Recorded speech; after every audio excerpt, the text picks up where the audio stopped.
guys are socialists, right? Yeah, yeah. So can you tell me how's it going in Venezuela, Cuba, or any of the... I'm really not interested in this conversation. Well, you're handing out propaganda about me, so we can have a conversation on public space about it however we wish. So Yeah, I'm not gonna have a conversation. can I see your poster?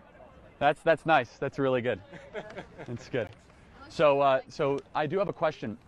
Why is it that socialism has resulted in the death of 100 million people over the last 100 years after it's been tried 100 times? Would that be a good record of success?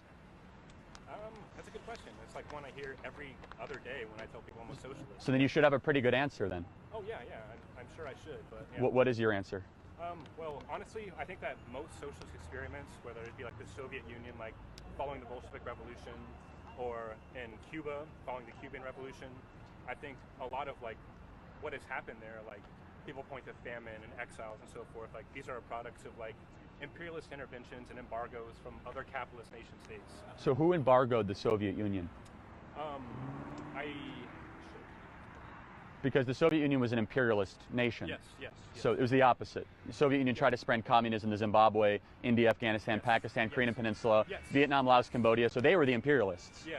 Well, so was the United States. Well, I'm not arguing against our foreign policy, but I'm saying who was embargoing the Soviet Union? Well, the famine in the Soviet Union was mostly caused by environmental factors, although the Holodomor was definitely the fault of Stalin for misdistributing resources. Do you think Lenin was a good guy? Yeah. You think Lenin was a good guy? Yeah, absolutely. So the million people he killed was like a rounding error? He killed millions of people. He killed 1 million people. Okay, yeah.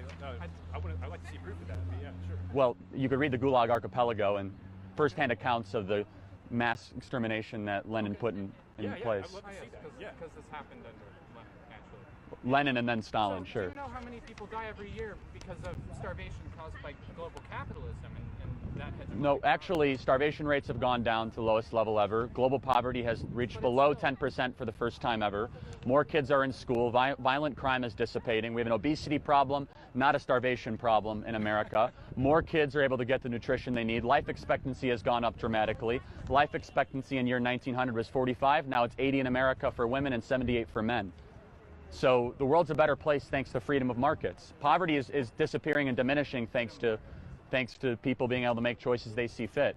And neoliberalism has worked out so well for Chile, as you can... Actually, Chile's the richest per capita country in South America, unlike Venezuela. And the most unequal country in Venezuela. No, it's most socially mobile, actually. So let's talk about South America, Venezuela and Argentina. Is Venezuela a good example of your ideology? No. Is the United States a good example of your idea? Better than Venezuela. Sure, we're the richest, most benevolent, most creative, generous country ever to exist. So I have a question. If America's so bad, would you guys accept an all expense paid permanent trip to a socialist country, your choice? Okay, Venezuela or Cuba? Which one? Absolutely. Let's do Venezuela. Okay. Yeah, 'cause that's a hot topic right Great. Okay, so average Venezuelans lost 17 pounds. They're eating zoo animals. They got no Wi-Fi, cell service, no political freedom, and they're on the brink of civil war. Does that sound like a good country to you? now. Yeah, I would love to join the fight. Yeah, sure.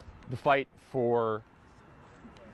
For socialism. Oh, okay, because they're already socialist, yeah. Just For making... a Revolutionary Workers' Party. A revolutionary... So isn't that what Venezuela has? Oh, I mean, no. Oh, what is Maduro then? Oh, Maduro's is what he is. Well, I think we'd probably agree on that, but he's also a Marxist. I doubt that. Okay, well, he believes in universal health care. You guys believe in that. Nationalization of fossil fuels. He did that. Can I ask you Confiscating the guns. What your beliefs are as like a conservative? Sure, I believe that free markets and free people have made the world a significantly better place, and that we live in the greatest country ever to exist in the history of the world, and the Constitution's the greatest political document ever written. It's absolutely vital we expose the far left in our institutions and continue our work on campus and across the UK and in defending both free speech and conservative values. So please help us by clicking the subscribe button. Thank you.